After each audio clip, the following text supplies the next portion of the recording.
که چېرته د یو انسان خوب مکمل خوب یې پوره وي، نو دا انسان به فزیکل او منټل دواړه به دا ریلیکس شي. دا به یو پرسکونه ژوند تېروي. هر انسان د خپل عمر 3 حصه په خوب کې تېروي.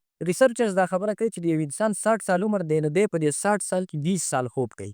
20 کاله دی په خوب کې تېروي. خوب د انسان د صحت دپاره د فزیکل او د منټل هیلث دپاره خوب ډېر زیات لازمي دی. که د کوم انسان خوب مکمل نه وي، د ده فزیکل او منټل وجود ته به سکون نه میلاوي. دی به پرسکون نه وي. چې د ده د دماغو لپاره او د ده د وجود دپاره خوب ډېر زیات لازمي دی. انتهایي ډېر زیات اهم دی. که څوک غواړي چې زه یو پرسکونه ژوند تېر کړم، ما ته د ټینشن نه وي، ما ته انزایټي نه وي، ما ته ډپریشن نه وي، زه دې پرسکونه او یو ارامدېخت ژوند تېر کړم، دی دې خوب پوره کوي. اوس خوب څومره پوره کول دي؟ څومره خوب کول دي؟ نو د دې دپاره ریسرچرز یو ریسرچ د دې ریسرچ دپاره هغوی 3 قسمه خلک واخیستل، 3 ګروپونه یې وکړل. چاته ویل تاسو به 4 ګنټې خوب کوئ، چاته ویل تاسو به 6 ګنټې خوب کوئ، چاته ویل تاسو به 8 ګنټې خوب کوئ. دا 3 ګروپونه یې وکړل. 14 ورځې پس بیا چې د دیو کله ټیسټ وشو، 14 ورځې پس افټر 14 ډیز د دیو آی کیو ټیسټ وشو. صحیح ده؟ آی کیو ذهني انټیلیجنټ ټیسټ د دیو وشو. چې کله د دې خلکو ټیسټ وشو، نو د دې خلکو نه پته ولګېدله چې دا چا 14 ورځې 4 ګنټې خوب کړی و که نه، نو دی د خپل ټیسټ په دوران کې د دیو پرفارمنس ډېر زیات لو. دیو ډېر زیات مسټیک وکړو. او داسې کسان هم پکې وو چې د ټیسټ په دوران کې ویده شو، خوب ورغلی. دا چا چې 4 ګنټې خوب کړی و. بل ګروپ هغه ګروپ و چې هغه 6 ګنټې خوب کړی و. د 6 ګنټې خوب والا خلکو د دې 4 ګنټې والا نه آی کیو ټیسټ یې پرفارمنس څه نه څه ښه ګزارې کوله. خو دا داسې و لکه انسان چې شراب وڅښي او زنګېږي رازنګېږي، خوب ورله ورتللو. نو د دې پرفارمنس د دې ګروپ نه څه نه څه ښه و، خو بهترین نه و.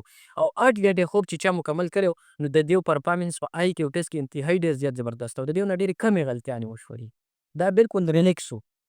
نو د دې نه ریسرچرز دا مقصد واخیستو چې څوک خوب پوره کوي، دا انسان به ذهني تیز وي، دا به دماغي برابر وي. اوس یو غټه خبره دا ده، زموږ د سټوډنټ نه تپوس وکړي ته څومره ستړي کړې؟ نو هغه وایي یاره زه 18 ګنټې ستړي کوم او زه 20 ګنټې ستړي کوم. نو زه حیران دې ته شم چې دا خوب په څه ټایپ کې کوي چې 18 او 20 ګنټې دی ستړي کوي، پاتې شوې د ده سره 4 ګنټې. په دې 4 ګنټې کې دی لمونځونه هم کوي، په دې کې دی روټۍ، دې 4 ګنټې کې دی انساني تقاضې هر څه کور کوي. نو دی خوب په څه ټایم کې کوي؟ نو که چېرته یو انسان خوب مکمل نه کوي، خوب پوره نه کوي او دی ستړي کوي که نه، نو د ده دماغ به هغه شان کار نه کوي. کوم انسان چې خوب مکمل کوي، خوب ډېر کوي، ستړي کمه کوي، دا انسان به انټیلیجنټ وي، دا انسان به دماغي طور تیز وي. نو په کار دا دی چې انسان اول خپل خوب پوره کړي، د ده جسم ته او دماغو ته سکون میلاو شي، ارام میلاو شي، دا پرسکونه شي، دا ریلیکس شي، او دی بیا ستړي ته کښېني، نو دی به ښه پیکینګ کوي، دا به ښه لرننګ کوي.